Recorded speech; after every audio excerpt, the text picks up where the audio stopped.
Once again in Learning Maths in Easy Way by Rashmi Gupta. Today I am going to explain exercise 2.5 question number 1 to 5. In this video of class 8, solve the following linear equation is this. Question है कि linear equation को solve करिए. Solve का मतलब होता है we have to find out the value of x. And the question number 1 is x upon 2 minus 1 upon 5 is equal to x upon 3 plus 1 upon 4. तो हमें सबसे पहले we have to separate the variable terms. दोनों variable हैं. Variable terms में का means होता है कि वेरिएबल टर्म्स जो भी होते हैं, जिन टर्म्स में वेरिएबल होता है हम उनको सेपरेट कर लेते हैं. तो ये लेफ़्ट में आती है, ये ऑलरेडी लेफ़्ट में है तो एज इट इज़ आ जाएगी. और ये x अपॉन 3 राइट में है. राइट से when it move on the left side the sign will be change. Okay, same as a constant value. ये राइट में है, पहले यही लिखा जाएगा and it will be positive 1 upon 5. ठीक है. Now take LCM. ये एलसीएम हो गया 6, 2 का table 3 times it will be 3x minus 3 का टेबल 2 टाइम्स, तो 2 से मल्टीप्लाई होगी 2x. Same as LCM of 4 and 5 is 20. 4 का टेबल 5 टाइम्स 5 और 5 का table 4 times it will B 4. Okay. Now 3x minus 2x means x upon 6 is equal to 9 upon 20. Now do the cross multiply. Simply हमें अब cross multiply करके we can find out the value of the x. ठीक है. Now it will be 20 into x is equal to 6 into 9 and x will be 6 into 9 upon 20. It will B, हम इसे cut करते हैं 2 से 2 10 ज़ा 2 3 ज़ा, और अब ये कट नहीं होगा तो यू कैन राइट 9 3 से 27 upon 10.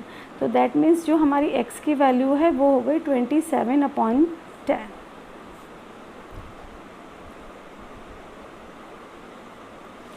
Same as question number 2 is n upon 2 minus 3n upon 4 is plus 5n upon 6 is equal to 21.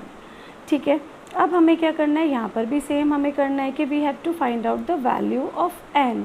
ठीक है. तो हमें क्या करना होगा यहाँ पर कि जो वेरिएबल टर्म्स है ऑलरेडी वो लेफ़्ट में ही हैं, तो simply we have to take out the LCM of 2 4 and 6. ये हो गया हमारा एलसीएम विल बी 12. 2 का टेबल 6 टाइम्स तो ये हो गया 6n माइनस 4 का टेबल 3 टाइम्स इट इज़ 3 3 ज़ा 9n प्लस 6 का table 2 times it will B 5 2 ज़ा 10n इज इक्वल टू 21. 21 को आई कैन राइट 21 अपॉन 1. नाउ 10 और प्लस 6 16n और 16n में से हम 9n को माइनस करेंगे it will be 7n upon 12 is equal to 21 upon 1. Now do the cross multiply. Simple हो गया ये. 7n is equal to 12 into 21 and n is equal to 12 into 21 upon 7. Cut करिए 7 3 ज़ा 21 और ये हो गया 12 3 ज़ा 36. तो यहाँ से n की वैल्यू कितनी आ जाती है 36. Let's discuss question number 3 is x plus 7 minus 8x upon 3 is equal to 17 upon 6 minus 5x upon 2. So first जैसे मैंने पहले बोला है कि we have to separate the variable terms. ये 3 यहाँ पर variable term हैं. Already 2 जो हैं वो already left में है, तो ये जो लेफ़्ट में होती हैं वो एज इट इज़ आ जाती हैं. और x को आई कैन राइट x अपॉन 1. ये माइनस 5x अपॉन 2 है, ये इधर आकर लेफ़्ट में प्लस हो जाएगा 5x upon 2. Okay is equal to, ये हो गया जो राइट में है ऑलरेडी राइट में पहले जो होता है, और यहाँ से कांस्टेंट टर्म है प्लस 7. ये इधर जाकर हो जाएगा माइनस 7 और 7 को भी मैं लिख लेती हूँ 7 अपॉन 1 के जैसा. ठीक है. नाउ ये हो गया. अब आपको एलसीएम लेना है 1 3 एंड 2. LCM will be 6. 1 का table 6 times it will B 6x minus 3 का table 2 times it will B 8 2 ज़ा 16x प्लस 2 का टेबल 3 टाइम्स तो ये हो गया 15x. Same as LCM will be 6. ये 6 का टेबल 1 टाइम ही है तो 17 ही आएगा. यहाँ पे 1 का टेबल 6 टाइम्स है तो 7 6 ज़ा 42.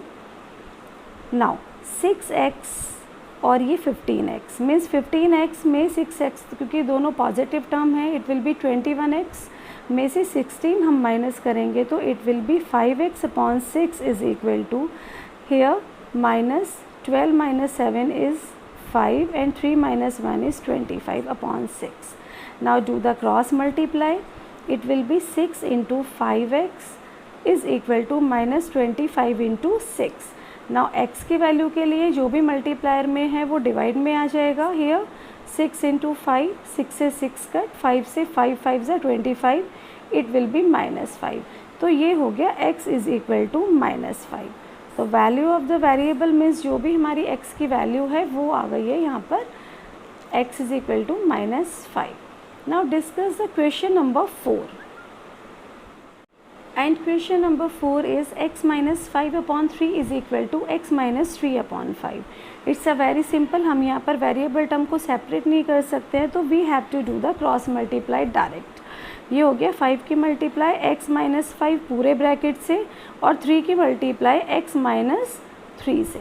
अब हमने किया 5 की multiply it will be 5x minus 5 5 ज़ा 25 और 3 की multiply 3x minus 9. Now these are now variable terms. अब हम क्या करेंगे, लेफ़्ट में ले आते हैं. इट विल बी -3x और ये रह गया -9 और +25. ठीक है. अब 5x में से 3x को माइनस किया, it will be 2x is equal to 25 minus 9 में 16 और ये x की वैल्यू 16/2, 2 से कट करेंगे 8 और ये रह गया 8. तो x की वैल्यू यहाँ पर आ जाती है 8. So by this way you can solve question number 4 also. Discuss question number 5 is 3t minus 2/4 minus 2t plus upon 3 is equal to 2/3 minus t. Okay. अब यहाँ पर ये भी पूरी वेरिएबल टर्म है दिस वन और ये भी पूरी वेरिएबल टर्म है और यहाँ से ये वेरिएबल टर्म है.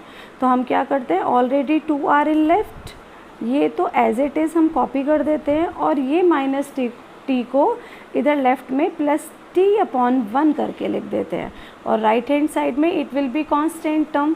Now take LCM, it will be 12. 4 का टेबल जाएगा 3 टाइम्स तो ये हो गया 3t माइनस 2 माइनस और 3 का टेबल 4 टाइम्स तो इस 4 की मल्टीप्लाई होगी 2t प्लस 3 से. नाउ प्लस अगेन 1 का टेबल 12 टाइम्स तो 12 इंटू t 12t, ये हो गया 2/3. Now solve it, open the bracket. हम इसकी मल्टीप्लाई करके सॉल्व कर लेते हैं. ये होगा 3 3 ज़ा 90 माइनस 6, ये ब्रैकेट से पहले माइनस साइन है, साइन विल बी चेंज. ये होगा -4 2 ज़ा 80 माइनस 12 और plus 12t/12 is equal to 2/3. I can write as 9t में से 80 को माइनस करेंगे 1t और 1t plus 12t is 13t और it will be -18/12 is equal to 2/3. Now a simple question, do the cross multiply. Cross multiply करके क्या होगा, इस 3 की मल्टीप्लाई होगी 13t माइनस 18 से और 12 इंटू 2 जो ये वाला हमारा होगा. ठीक है. नाउ 3 का मल्टीप्लाई किया 3 या हम इसको ऐसे करते हैं, ये मल्टीप्लाई में है 3 को तो 13t minus 18 is equal to 12 into 2/3 कर लेते हैं. ठीक है. ये हो गया 3 4 ज़ा और 4 2 ज़ा 8. Now what we have to do, it is constant term को we have to move on the right side. It is 13t is equal to 8 plus 18, it will be what 26 और यहाँ से t हो गया हमारा 26/13 और 13 2 ज़ा 26. तो इस तरीके से t की वैल्यू कितनी आ जाती है 2. तो ये हमारे question number 1 to 5. I hopes that कि all the question number 1 to 5 are clear to all.